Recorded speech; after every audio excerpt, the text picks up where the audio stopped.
भाई लोग सभी सर्कल के जीडीएस भाई लोग के लिए एक अच्छी खबर सामने निकल के आ रही है कि डिपार्टमेंटल एग्जाम्स का जो है ऑफिशियल नोटिफिकेशन रिलीज कर दिया गया है।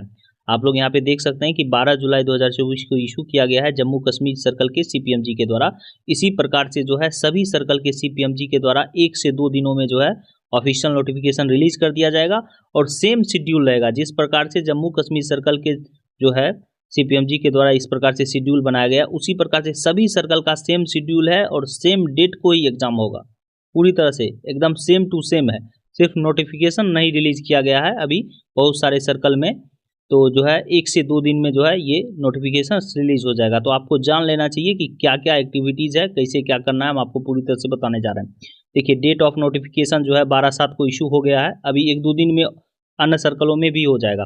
और लास्ट डेट जो है 6 अगस्त तक जो है आपको जमा कर देना एप्लीकेशन फॉर्म को अपने डिवीज़न ऑफिस में जाके। उसके बाद जो है वो एप्लीकेशन फॉर्म जो आप जमा कीजिएगा उसको रीचेकिंग किया जाता है, डाटा सही है कि क्या है, वो आपके सर्कल ऑफिस के नोडल ऑफिसर के द्वारा जो है पूरी तरह से डाटा चेक हो जाएगा 14 अगस्त तक। उसके बाद जो है डिवीज़न ऑफिस जो है उसको एडमिट कार्ड इशू कर देगा 19 अगस्त तक और डेट ऑफ एग्जामिनेशन जो है 25 अगस्त को हो जाएगा। यहाँ पे पूरी तरह से समझ गए आप लोग।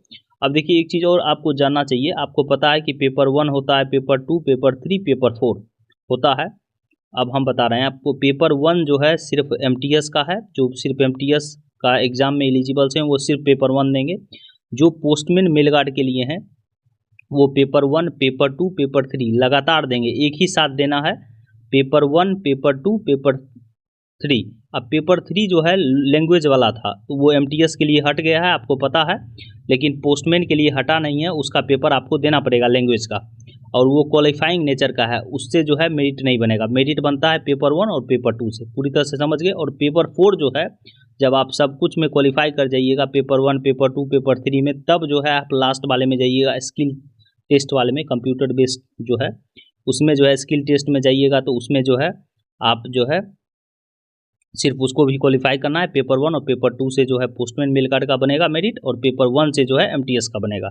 पूरी तरह से समझ गए आप लोग।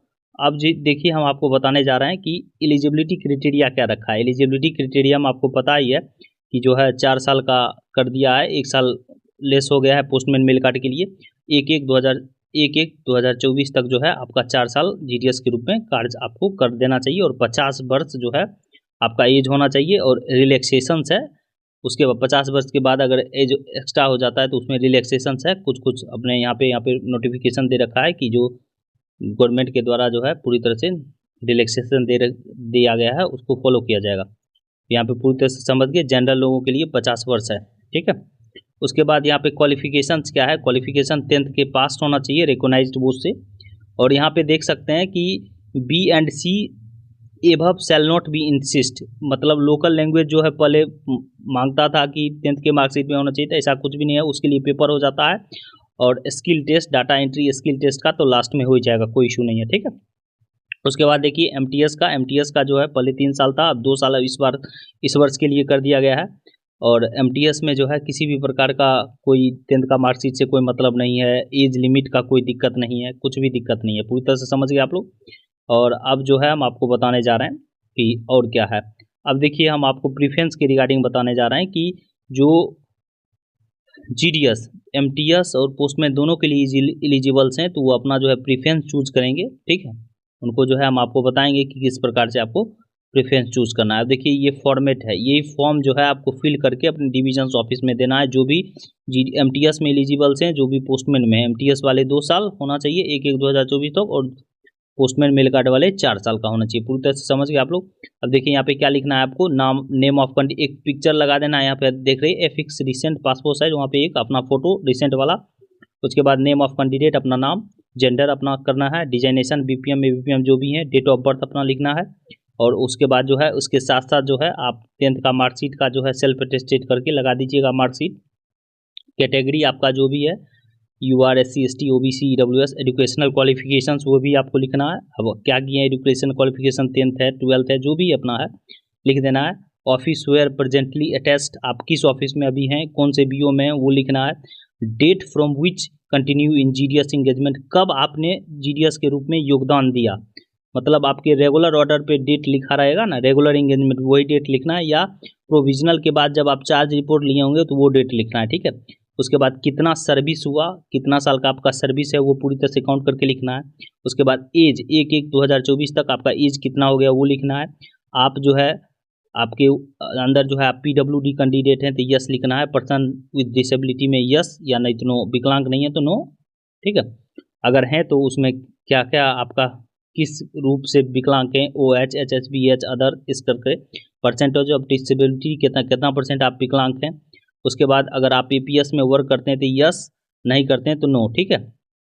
और whether any penalty in is currency और डिस्प्रेसिव प्रोसीडिंग पेंडिंग, अगर कोई भी प्रकार का आपका डिस्प्रेसिव एक्शन पेंडिंग है तो वहाँ पे जो है यस करना है, नहीं है तो नो करना है। यस करना है तो उसको डिटेल्स देना है किस वजह से पेंडिंग है, और उसके बाद जो है यहाँ पे सिग्नेचर कैंडिडेट करके दे देना है। अब जो है यहाँ पे डिविजनल जो हेड होते हैं SDI या डिविजनल हेड SP सर भी होते हैं, उनका सिग्नेचर और जो है मुहर लगेगा, और वो लिखेंगे कि पोस्टमैन में एलिजिबल्स हैं या नहीं है, यहाँ पे यस कर देंगे। मेल गार्ड में आप एलिजिबल हैं तो यस, MTS में है तो यस, नहीं है तो नो, और रीजन लिख देंगे क्यों नहीं है, ठीक है। उसके बाद देखिए ये जो है ऑर्डर ऑफ पोस्ट प्रीफरेंस है, आप किस प्रकार से प्रीफरेंस देना चाहते हैं। अगर पोस्टमैन MTS का है, यहाँ पे देख सकते हैं आप लोग, तो अपना जो है प्रीफरेंस दे दीजिएगा। ऑर्डर ऑफ प्रीफरेंस कौन कौन से डिवीजन को आप पहले प्रीफरेंस देना चाहते हैं, ये जो है जम्मू कश्मीर सर्कल के रिलेटेड है, तो उस प्रकार से आपको यहाँ पे दे के सिग्नेचर कर देना है और डिविजनल हेड का सिग्नेचर करके दे देना है। ये भी एनेक्सेचर देना है, ये भी फॉर्मेट देना है, जमा करना है, और ये दोनों फॉर्मेट भी आपको जमा कर देना है, फिल करेंगे, बहुत ईजी है। और इसी प्रकार से सभी सर्कल का नोटिफिकेशन रिलीज हो जाएगा, किसी भी प्रकार का कोई टेंशन नहीं है। तो अगर वीडियो पसंद आए तो चैनल को सब्सक्राइब करें, वीडियो को लाइक शेयर करें। Thank you.